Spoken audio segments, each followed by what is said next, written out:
But guys, lucky you. Let's get to the meat of the show. Manny Machado was diagnosed with a broken metacarpal bone.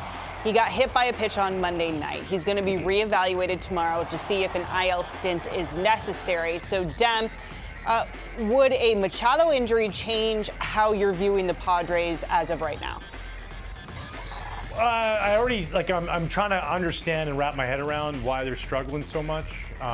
You look in that locker room, and on paper, I get it. Even talking about, hey, we're better than this, we can play better than this, and they're just struggling. And to me, Manny Machado is kind of like the centerpiece of this team. Like, they got tons of really talented players: Xander Bogaerts, Fernando Tatis Jr., Jake Cronenworth, all these guys, Nelson Cruz. They bring in the veterans, all this stuff, but Manny Machado, defensively and then offensively, and also, too, an accountability factor where he holds these guys accountable. Now he's out. So, this could get a little bit of a slippery slope for them, and they're going to have to dig down deep and come together. I know they had a team meeting, and they talked about some things. I don't know what they talked about, but it definitely, I was already concerned as to what's going on, and this just adds a little bit of concern because this is a great player who's not going to be in their lineup, and that hurts them.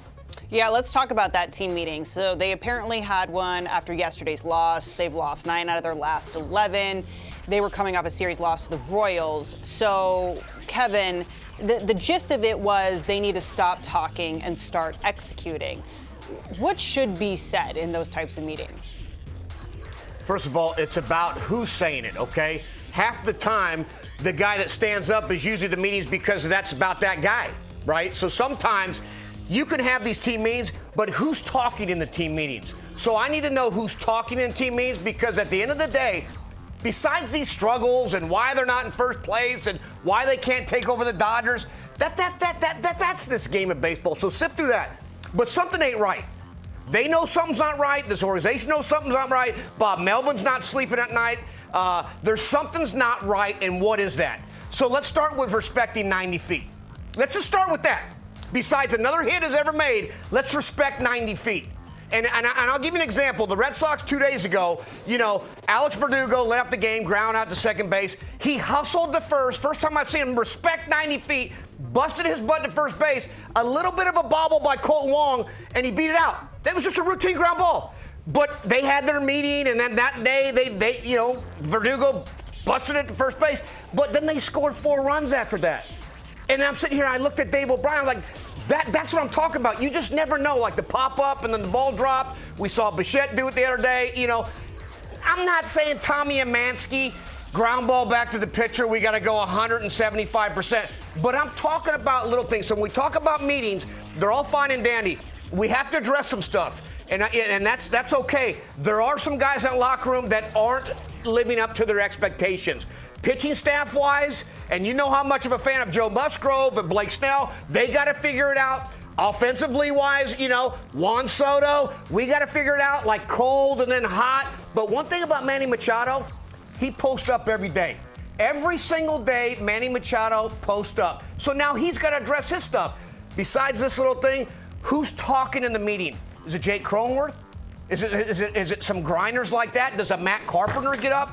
That's been in the big leagues for 15 years at TCU, and that was a cage rat, lost a lot of weight in college, and decided to turn himself into a major league hitter. We thought he was out of the game, that goes with the Yankees and hits 20 home runs. My point is, somebody's got to speak with some credibility.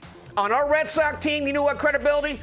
Trot Nixon, Billy Miller. It wasn't Big Papi and Manny and Pedro. They have credibility, but they're stars. But those guys, when they speak, you listen. So somebody on that team, it's all about who's speaking in that meeting. Not just the best player, not the richest guy. Somebody needs to get up and speak facts and respect, because I guarantee it could be a middle relief guy. Somebody in that locker room needs to speak facts, and someone's feelings are going to get hurt, but it's all in love. It's not fight, but it's all in love, and they need to figure it out. I'm done. Yeah, 100%. And just to add on that, the one thing I didn't love about all this is after the meeting, there was a reporter, somebody said, the meeting, basically they talked about this. Says who?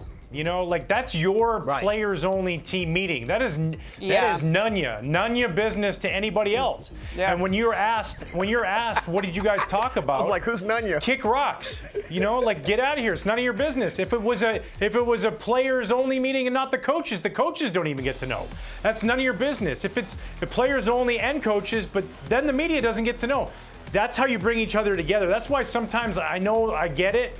You have these meetings in the clubhouse and you get to go, you go close the doors and everybody talks. Sometimes the best meetings, and we've talked about this on this show before, are in somebody's suite on the road, out to dinner, where nobody else is around, and then you really can just kind of bond and have that kind of discussion, those open forums where like, listen, we're all in this together, man, and how do we get better? What are we not doing? Let's start to just do the little things right. Let's start with the most basic thing we can control, and that's just hustle and hustle and hustle. Effort. And then the rest of the things, because you're super talented, these ball players are so talented that if you hustle, your talent takes over and you go out there and beat somebody. So that's the only thing I didn't like, but I'm also glad that they're addressing that they're not playing very well and they have to play better. None ya. None ya. None You know ya. none ya?